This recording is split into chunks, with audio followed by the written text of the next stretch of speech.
ನಮಸ್ಕಾರ ಎಲ್ಲರಿಗೂ. ನಿನ್ನೆ ಒಂದು 11-11:30 ಗಂಟೆ ಆಗಿರ್ಬೋದು ನೈಟ್. ಅಷ್ಟೊತ್ತಿಗೆ ನನಗೊಂದು ಕಾಲ್ ಬಂತು.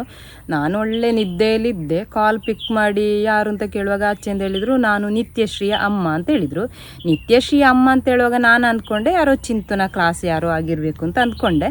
ಆಗ ನಾನು ಕೇಳಿದೆ, ಯಾರು ಚಿಂತನ ಕ್ಲಾಸಾ ನಿತ್ಯಶ್ರೀ ಅಂದರೆ ಅಂತ ಹೇಳಿದೆ. ಆಗ ಅವ್ರು ಹೇಳಿದರು, ಅಲ್ಲ ಮೇಡಮ್, ನೀವಾಗೊಂದು ವಿಡಿಯೋ ಮಾಡಿದ್ರಲ್ಲ, ಇದು ಒಂದು ಹುಡುಗಿ ಸಾಂಗ್ ವೈರಲ್ ಆದೊಂದು ವಿಡಿಯೋ ಮಾಡಿದ್ರಲ್ಲ ಅಂತ ಹೇಳಿದರು. ಅವಳು ನಿತ್ಯಶ್ರೀ, ಅವಳಮ್ಮ ಅಂತ. ನನಗೆ ಹಾಗೆ ಹೇಳುವಾಗ ನಿದ್ದೆ ಎಲ್ಲ ಬಿಟ್ಟು ಹೋಯ್ತು ಮಾರ್ರೆ. ರಪ್ಪ ಅಂತೇಳಿ ಎದ್ದು ಕೂತ್ಕೊಂಡು ಹೇಳಿ ಮೇಡಮ್ ಅಂತ ಹೇಳಿದೆ. ಆಗ ಅವ್ರು ಹೇಳಿದರು, ಟೆನ್ಷನ್ ಆಗಬೇಡಿ ಮೇಡಮ್, ನಾನು ನಿಮ್ಮ ಫಾಲೋವರ್ಸ್. ಮೊದಲಿಂದಲೂ ನಿಮ್ಮ ಎಲ್ಲ ವಿಡಿಯೋಗಳನ್ನು ನಾನು ನೋಡಿಕೊಂಡು ಬರ್ತಿದ್ದೇನೆ. ತುಂಬ ಖುಷಿ ಆಗ್ತದೆ. ಆದರೆ ಇವತ್ತು ಆಗೊಂದು ವಿಡಿಯೋ ಹಾಕಿದಿರಲ್ಲ, ಅದರಿಂದ ನನಗೆ ಸ್ವಲ್ಪ ಬೇಸರನೂ ಆಯಿತು, ಒಂದು ಕಡೆಯಿಂದ ಖುಷಿ ಕೂಡ ಆಯಿತು. ಫಸ್ಟಿಗೆ ನಿಮ್ಮ ಥರನೇ ಎಲ್ಲರೂ ತಿಳ್ಕೊಂಡಿದ್ದಾರೆ, ಮುಗ್ಧ ಹುಡುಗಿಯನ್ನು ಟ್ರೋಲ್ ಮಾಡ್ತಾರೆ ಅಂತ ಹೇಳಿಕೊಂಡು ಎಲ್ಲರೂ ತಿಳ್ಕೊಂಡಿದ್ದಾರೆ. ಅವಳೇ ಕ್ಲಾರಿಟಿ ಕೊಟ್ಟ ನಂತರ ತುಂಬ ಜನರಿಗೆ ಗೊತ್ತಾಯಿತು, ಇದು ಟ್ರೋಲ್ ಆದ್ದು ಒಳ್ಳೆಯದಾಗಿದೆ, ಅವಳಿಗೆ ಖುಷಿಯಲ್ಲಿದ್ದಾಳೆ ಅಂತ ಹೇಳಿಕೊಂಡು ತುಂಬ ಜನರಿಗೆ ಗೊತ್ತಾಯಿತು. ಅದಕ್ಕೆ ನಾನು ನಿಮಗೆ ಕಾಲ್ ಮಾಡಿದ್ದು. ನೀವು ಅವಳು ಕ್ಲಾರಿಟಿ ಕೊಟ್ಟ ವಿಡಿಯೋವನ್ನು ನೀವು ನೋಡಿರಲಿಕ್ಕಿಲ್ಲ ಅಂತ ಹೇಳಿಕೊಂಡು ನಾನು ನಿಮಗೆ ಕಾಲ್ ಮಾಡಿದ್ದು ಅಂತ ಹೇಳಿದರು. ಅದು ಅವರು ಕಾಲ್ ಮಾಡಿದ್ರಲ್ಲ, ಅದಕ್ಕೆ ನನಗೆ ತುಂಬ ಖುಷಿಯಾಯಿತು ಮಾತ್ರ. ನಾನು ನಿಮ್ಮ ಫಾಲೋವರ್ಸ್ ಆಗಿ ಮೊದಲಿಂದಲೂ ನಾನು ನಿಮ್ಮ ವಿಡಿಯೋವನ್ನು ನೋಡಿಕೊಂಡು ಬರ್ತಿದ್ದವಳು. ಇವತ್ತು ನನ್ನ ಮಗಳ ಬಗ್ಗೆ ನಿಮ್ಮ ವಿಡಿಯೋದಲ್ಲಿ ನೋಡುವಾಗ ತುಂಬ ನನಗೆ ಖುಷಿಯಾಯಿತು ಅಂತ ಹೇಳಿದರು. ಆ ಥರ ಎಲ್ಲ ಯಾರು ಕೂಡ ಕಾಲ್ ಮಾಡೋದಿಲ್ಲ. ಆದರೆ ಅವರೊಂದು ನಮ್ಮ ವಿಡಿಯೋವನ್ನು ಮೊದಲಿಂದಲೂ ನೋಡಿಕೊಂಡು ಬಂದ ಕಾರಣ ನಮ್ಮನ್ನೊಂದು ಅರ್ಥ ಮಾಡಿಕೊಂಡು ಕಾಲ್ ಮಾಡಿದ್ದಾರೆ. ಅವತ್ತು ಕೊರೋನಾ ಟೈಮಲ್ಲಿ ಕೂಡ ಹಾಗೇನೆ, ಇದು ಡೋಲೋ 16 ಮಾತ್ರ ಬಿಸಿ ರಾಗಿ ಮುದ್ದೆ ಆ ಹುಡುಗಿಯನ್ನು ತುಂಬ ಟ್ರೋಲ್ ಮಾಡಿದ್ರಲ್ಲ, ಆಗ ನಮ್ಮ ಊರಿನವರೇ ಒಬ್ಬರು ಅದರ ಬಗ್ಗೆ ಸೋಷಿಯಲ್ ಮೀಡಿಯಾದಲ್ಲಿ ಬರೆದು ಹಾಕಿದ್ರು, ಒಂದು ಹುಡುಗಿಯನ್ನು ಈ ಥರ ಮಾಡೋದು ಸರಿಯಲ್ಲ ಅಂತ ಹೇಳಿಕೊಂಡು ಹಾಕಿದ್ರು. ಅದೇ ಹುಡುಗಿ ಸ್ವಲ್ಪ ದಿವಸ ಕಳೆದ ನಂತರ ಅವಳೇ ಹೇಳಿದ್ಲು, ನನಗೆ ಟ್ರೋಲ್ ಮಾಡಿದ್ದು ಖುಷಿನೇ ಆಗಿದೆ ಅಂತ ಹೇಳಿಕೊಂಡು. ಯಾರು ಕೂಡ ಒಂದು ಹುಡುಗಿಯನ್ನು ಅವಳಿಗೆ ಕೆಟ್ಟದಾಗಲಿ ಆ ಥರ ಎಲ್ಲ ಯಾರು ಕೂಡ ಯೋಚನೆ ಮಾಡಿಕೊಂಡು ಸೋಷಿಯಲ್ ಮೀಡಿಯಾದಲ್ಲಿ ಹಾಕುವುದಿಲ್ಲ.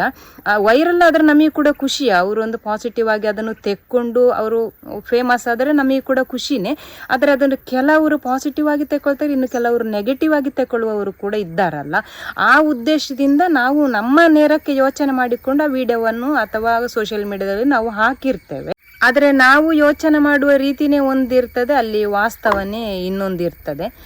ಆದ ಕಾರಣ ನಾವು ಸೋಷಿಯಲ್ ಮೀಡಿಯಾದಲ್ಲಿ ಬಂದ ಎಲ್ಲ ವಿಷಯಗಳನ್ನು ಇನ್ನು ಮುಂದೆಗೆ ನಂಬುದು ಕೂಡ ಕಷ್ಟನೇ. ಏನೇ ಆಗಲಿ, ನನಗೆ ಅವಳ ಅಮ್ಮ ಕಾಲ್ ಮಾಡಿದ್ರಲ್ಲ, ಅದು ಮಾತ್ರ ತುಂಬ ಖುಷಿಯಾಯಿತು. ಹಾಗೆ ನನಗೆ ಮೊನ್ನೆ ಒಬ್ಬರು ಕಾಲ್ ಮಾಡಿದರು, ಅವರ ಹೆಸರು ಹರೀಶ್ ಅಂತ ಹೇಳಿದರು. ಅವ್ರು ಹೇಳಿದರು, ನಾನು ನಿಮ್ಮ ವಿಡಿಯೋವನ್ನು ಮೊದಲಿಂದಲೇ ನೋಡಿಕೊಂಡು ಬರ್ತಿದ್ದೇನೆ ಮೇಡಮ್, ಆದರೆ ನಾನೀಗ ಸ್ವಲ್ಪ ಕಷ್ಟದಲ್ಲಿ ಇದ್ದೇನೆ. ಎಂಥ ದರ್ಶನ ಅಭಿಮಾನಿ ಬಳಗ ಅಂತ ಹೇಳಿ ನನ್ನ ಇದರಿಂದ ನಾನು ನಿಮಗೆ ಮೆಸೇಜ್ ಮಾಡಿದ್ದೇನೆ. ಇದಕ್ಕಿಂತ ಮೊದಲು ನಾನು ವಿರಾಜಪೇಟೆಯಲ್ಲಿ ಇದ್ದೇನೆ. ನಾನು ಬಸ್ ಸ್ಟ್ಯಾಂಡಲ್ಲಿ ಬಂದು ನಿಲ್ಲುವಾಗ ಯಾರೋ 2-3 ಜನ ಹುಡುಗರು ಬಂದರು, ಮುಸ್ಲಿಂ ಹುಡುಗರು ಬಂದು ನನ್ನ ಲಗೇಜನ್ನೆಲ್ಲ ಎಳೆದುಕೊಂಡು ಹೋಗಿದ್ದಾರೆ. ನನ್ನ ಕೈಯಲ್ಲಿದ್ದ ಹಣವನ್ನು ಮತ್ತು ಲಗೇಜನ್ನೆಲ್ಲ ಎಳೆದುಕೊಂಡು ಹೋಗಿದ್ದಾರೆ. ಆದ ಕಾರಣ ನಾನು ತುಂಬ ಕಷ್ಟದಲ್ಲಿದ್ದೇನೆ, ಹಣದ ಸಹಾಯ ಮಾಡ್ಬೋದಾ ಅಂತ ಕೇಳಿದರು.